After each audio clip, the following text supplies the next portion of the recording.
Pronto, gente, já estamos de volta. Foi bem rápido, mais uma aula de Direito Constitucional para você. Continuando aí nossos estudos acerca dos direitos e deveres individuais e coletivos presentes no artigo 5º da nossa Constituição. E agora nós vamos para o inciso 32. Inciso 32 do artigo 5º trata do direito fundamental de defesa do consumidor. Então, defesa do consumidor será o nosso desafio de agora. Aguardo, agradeço aí a sua audiência e vamos juntos aqui tecer algumas informações a respeito deste direito fundamental. Vamos à leitura do dispositivo. Artigo 5º, inciso 32. O Estado promoverá, na forma da lei, a defesa do consumidor. O Estado promoverá, na forma da lei, a defesa do consumidor. E esta lei existe. É o Código de Defesa do Consumidor, editado lá no ano de 1990.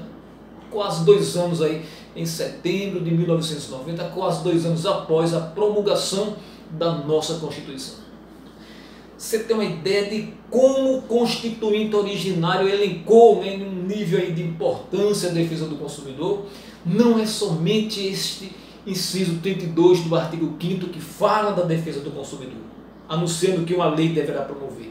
Também o artigo 170, tratando ali da ordem econômica e financeira, dá destaque à defesa do consumidor. E nós vamos à leitura aqui do dispositivo constitucional.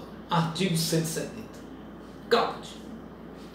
A ordem econômica fundada na valorização do trabalho humano e na livre iniciativa tem por fim assegurar a todos existência digna conforme os ditames da justiça social, observados os seguintes princípios, vem uma série deles no inciso 5º, defesa do consumidor. Então, em dois momentos marcantes, a Constituição anuncia a defesa do consumidor. Bom, gente, em relação à defesa do consumidor, nós separamos aqui algumas observações importantes, observações importantes aí para o seu portfólio.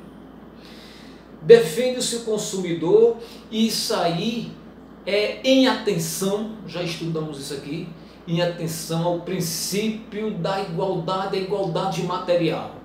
Igualdade material.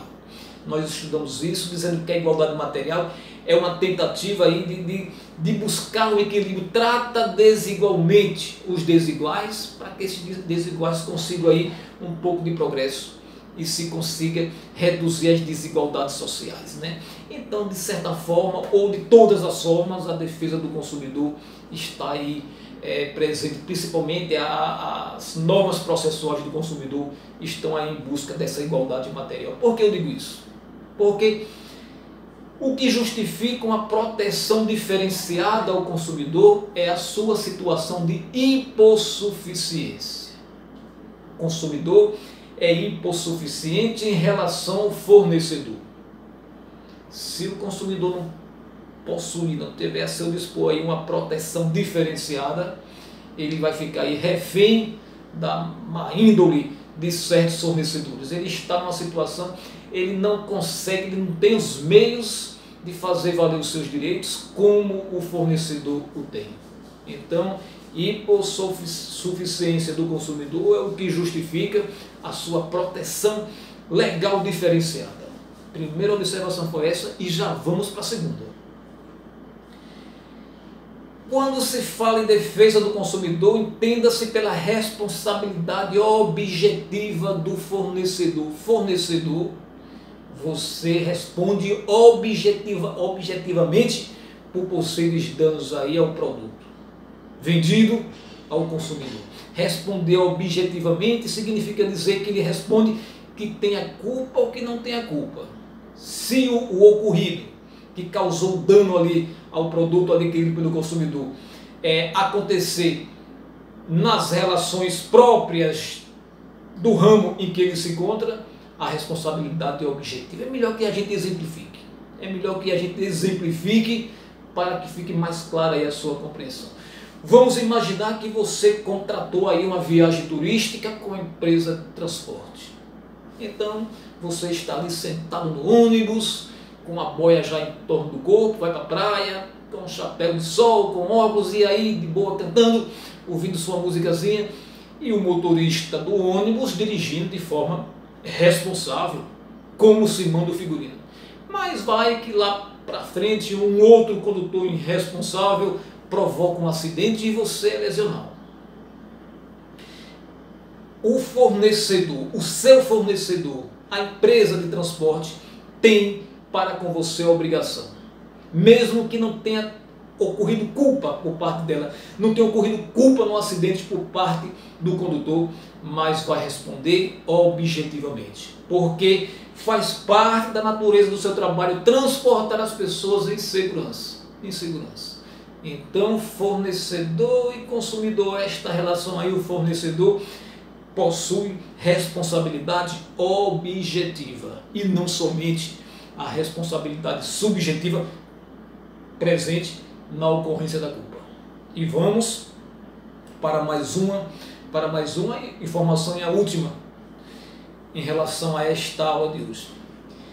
Nessa relação consumidor e fornecedor, quando se está aí diante de uma ação judicial, ocorre a chamada inversão do ônus da prova. Em regra, no processo, a quem alega compete provar. Se eu estou alegando meu direito, se eu estou alegando o dever da outra parte, cabe a mim provar. Então é a prova direta, né? Mas nas relações de consumo existe a inversão do ônus da prova. Cabe ao fornecedor provar que não está errado. O cliente, o consumidor, entra com ação, se deu ali lesado de alguma forma, mas ele não dispõe dos meios de provar muito aquilo ali não. Às vezes ele tem meios de prova, mas nem sempre.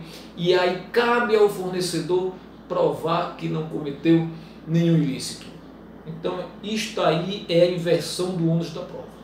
Foram essas as 3 observações em relação aos direitos do consumidor. Não estão explicitadas aí na Constituição, mas estão na lei anunciada pela Constituição. Aqui no inciso 12 do artigo 5º nós temos que o Estado promoverá na forma da lei a defesa do consumidor. E a lei é o Código de Defesa do Consumidor, lei lá do ano de 1990. Ficamos por aqui, agradecemos a sua audiência e te convidamos aí para o nosso próximo encontro, quando continuaremos a trabalhar aí os direitos e deveres individuais e coletivos anunciados no artigo 5º da Constituição. Até já!